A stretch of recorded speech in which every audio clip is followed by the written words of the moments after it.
안녕하세요. 한양대학교 에리카 잡자기자단 11기 백지연입니다. 취업을 준비하다 보면 시사 용어에 대해서도 한 번씩 공부하게 되는데요. 오늘은 저희 잡자기자단과 함께 요즘 화제가 되고 있는 시사 용어들에 대해 알아보겠습니다. 마이데이터, 빅테크, 메타버스 순서로 설명드리겠습니다. 첫 번째로 마이데이터에 대해 알아볼 건데요. 2021년 8월부터 마이데이터의 시대가 본격적으로 시작되었습니다. 은행, 보험, 카드사 등 여러 금융기관에 흩어져 있는 개인의 신용 정보를 한꺼번에 통합 관리할 수 있게 되면서 금융사들은 인지도가 아닌 고객 개인에게 맞는 맞춤형 상품 개발을 통해 시장 경쟁력을 확보할 수 있게 되었습니다. 마이데이터는 개인의 정보를 바탕으로 사용자에게 꼭 맞는 서비스를 제공할 수 있다는 것이 장점입니다. 따라서 얼마나 많은 데이터를 확보하느냐가 좋은 서비스 제공의 전제 조건이 되겠죠. 양질의 정보를 모을수록 사용자 파악이 더 세밀해지고 그만큼 더 차별화된 서비스를 제공해 드리는 것이 가능해지기 때문입니다. 그렇다면 마이데이터의 뜻은 무엇일까요? 마이데이터란 개인이 자신의 정보를 적극적으로 관리, 통제하는 것은 물론 이러한 정보를 신용이나 자산관리 등에 능동적으로 활용하는 일련의 과정을 말합니다. 이는 미국, 영국 등 데이터 산업 선진국에서 시행되고 있는 서비스로 데이터 활용 체계를 기관 중심에서 정보의 주체인 고객, 개인 중심으로 전환하는 것입니다.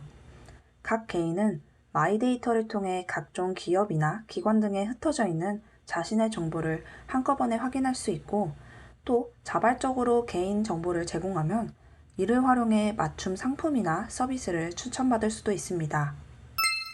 두 번째로 빅테크는 카카오, 네이버 등 빅테크 업체와 토스와 같은 핀테크 업체들은 기존 금융사와 비교해 월등한 디지털 기술력과 축적된 SNS 활동 데이터, 검색 기록, 자료 해석 능력 등을 갖추고 있어 마이데이터 서비스에서 유리할 것이라는 예상이 많습니다. 또한 금융사 어플보다 접근성이 더 높은 만큼 파급력도 클 것입니다. 이에 따라 금융권은 자사의 역량을 강화하는 한편 비금융권과의 동침도 마다하지 않고 있습니다. 여기에는 빅테크와 핀테크 기업에 비해 부족한 데이터 문제를 타사와의 협력으로 돌파하겠다는 의지가 반영되어 있다고 할 수 있죠. 다른 업종과의 데이터 공유나 기술 제휴 등을 통해 더 개선된 서비스를 제공하기 위해서입니다. 빅테크란 대형 정보기술, 즉 IT 기업을 뜻하는 말로 국내 금융산업에서는 네이버와 카카오 등 온라인 플랫폼 제공 사업을 핵심으로 하다가 금융시장에 진출한 업체를 지칭하는 말로 주로 쓰이고 있습니다. 송금과 결제뿐만 아니라 자산관리, 보험 판매 시장까지 진출 영역을 점점 넓히고 있습니다. 마지막으로 메타버스에 대해 알아보겠습니다. SK텔레콤이 2021년 초부터 다양한 영역에서 메타버스 기술을 접목한 서비스를 선보이고 있습니다. AR과 VR을 결합시킨 3D 가상세계에서 참여자는 본인을 대변하는 아바타 등을 활용하여 다른 사람들과 교류할 수 있습니다. SK텔레콤은 자사 신입사원 채용 설명회를 메타버스 방식으로 진행한 적이 있습니다. 또한 최근에는 K-팝 스타들과 협업하여 K-팝 메타버스 프로젝트를 새롭게 시행하는 등 적극적인 메타버스 중심 행보를 이어가고 있습니다.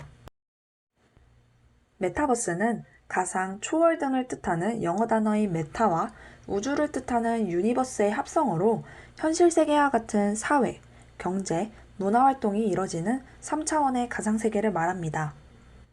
메타버스는 가상현실인 VR보다 한 단계 더 진화한 개념으로 아바타를 활용해 단지 게임이나 가상현실을 즐기는 데에 그치지 않고 실제 현실과 같은 사회, 문화적 활동을 할 수 있다는 것이 특징입니다. 영화 아바타나 매트릭스의 경우가 메타버스 개념을 차용한 영화라고 할 수 있습니다. 여기까지 2021년의 새로운 시사 용어들에 대해 알아보았는데요. 오늘 내용을 다시 한번 복습해볼 퀴즈까지 준비되어 있으니까요. 마지막으로 퀴즈를 풀어보시면서 마무리하시면 좋을 것 같습니다. 지금까지 한양대학교 에리카 잡자기자단 백지연이었습니다. 감사합니다.